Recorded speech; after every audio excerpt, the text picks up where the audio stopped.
India का जो पहला वैक्सीन है बच्चों के लिए वो जायडस कैडिला ने बनाया है 12 साल के बच्चों के लिए। आगे जाके आपके क्या प्लान्स है? 12 साल के नीचे की जो उम्र है उन बच्चों के लिए भी आप वैक्सीन बनाएंगे, इसके बारे में हमें बताइए। आज जाइडस कैडिला एंड इंडिया के लिए एक बहुत गर्व का दिन है कि आज एक जाइडस डीएनए प्लेटफॉर्म का वैक्सीन, जो दुनिया का सबसे फर्स्ट वैक्सीन अप्रूव हुआ है for children between the ages starting from 12 all the way to adults. हमारा ये मानना है कि जल्दी से हम एक नया ट्रायल भी चालू करेंगे जो छोटे बच्चों 13 से 12 के एज ग्रुप में भी होगा, जिसके लिए हम एप्लीकेशन भी डालेंगे डीसीजीआई को एक हफ्ते में, और फिर जल्दी से वो ट्रायल शुरू करेंगे। हमारा ये कॉन्फिडेंस ज्यादा है इसलिए बिकॉज हमने जब ये ट्रायल किया इतने लार्ज पॉपुलेशन पे 1400 चिल्ड्रन और 28,000 in terms of overall patients, जो ट्रायल का डेटा आया है, जो सेफ्टी का सिग्नल मिला है, इससे हमको ये लगता है कि ये बहुत ही सूटेबल होगा फॉर छोटे बच्चे, बिकॉज ये नीडल फ्री एप्लीकेशन है, इसमें कोई इंजेक्शन नहीं लगता है।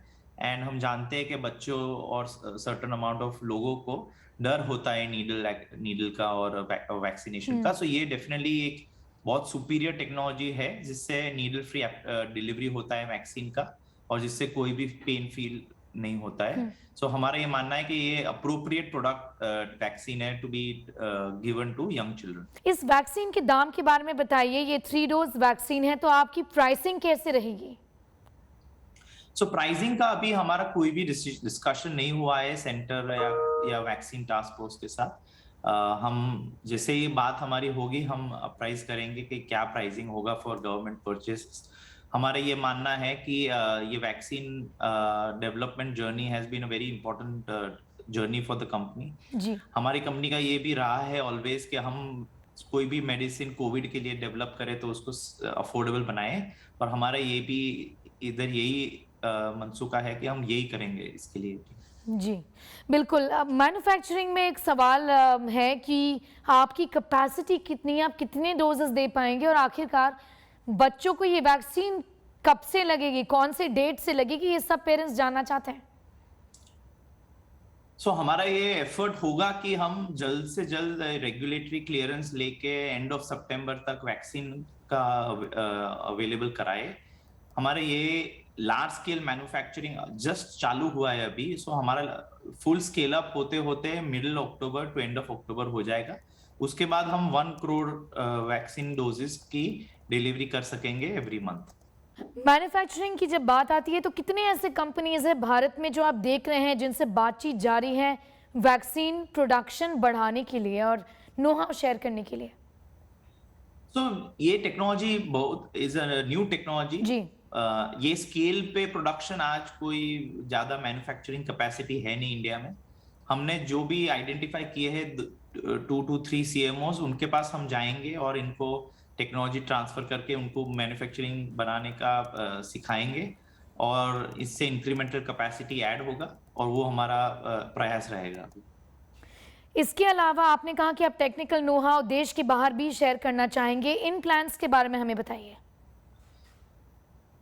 As part of the global roll out हमारा ये भी है इच्छा कि हम इंटरनेशनली भी ये टेक्नोलॉजी ट्रांसफर करके वैक्सीन अवेलेबल कराए। हमको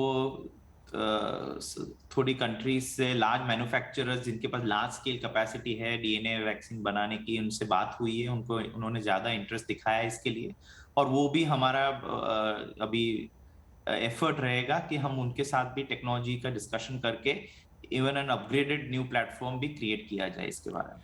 आपने 2 डोज वैक्सीन बनाने के बारे में क्यों सोचा, जरूरत क्या थी, और उसका प्रोसेस जो है अभी आपको और डेटा भी सबमिट करना है, इसके बारे में कुछ बताइए। आपने 2 डोज का पूछा? जी, मैंने 2 डोज वैक्सीन के बारे में पूछा। सॉरी, 2 डोज वैक्सीन के बारे में पूछ रही हूँ जी। द 2 डोज वैक्सीन का भी हमने लार्ज इम्यूनोजेनिसिटी ट्रायल किया है। अभी हमने वो डेटा सबमिट किया है विद द रेगुलेटर्स। अभी रेगुलेटर्स का डिस्कशन के बाद नेक्स्ट स्टेप्स मालूम पड़ेंगे कि हम कैसे 3 डोज का प्लेटफॉर्म को 2 डोज के तरफ भी ले जाए।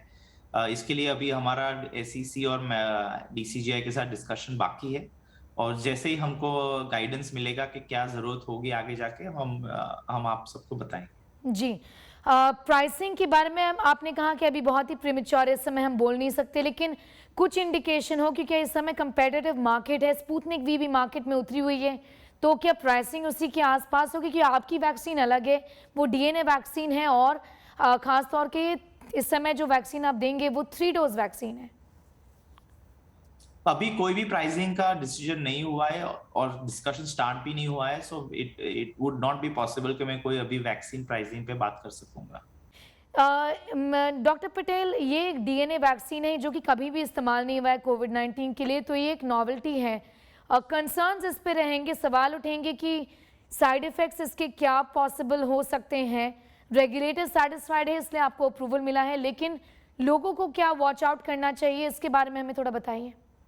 तो ये प्लेटफॉर्म वेल एस्टैब्लिश्ड प्लेटफॉर्म है। ये प्लेटफॉर्म हैज क्लियर गाइडेंस दिया है WHO एंड US FDA ने।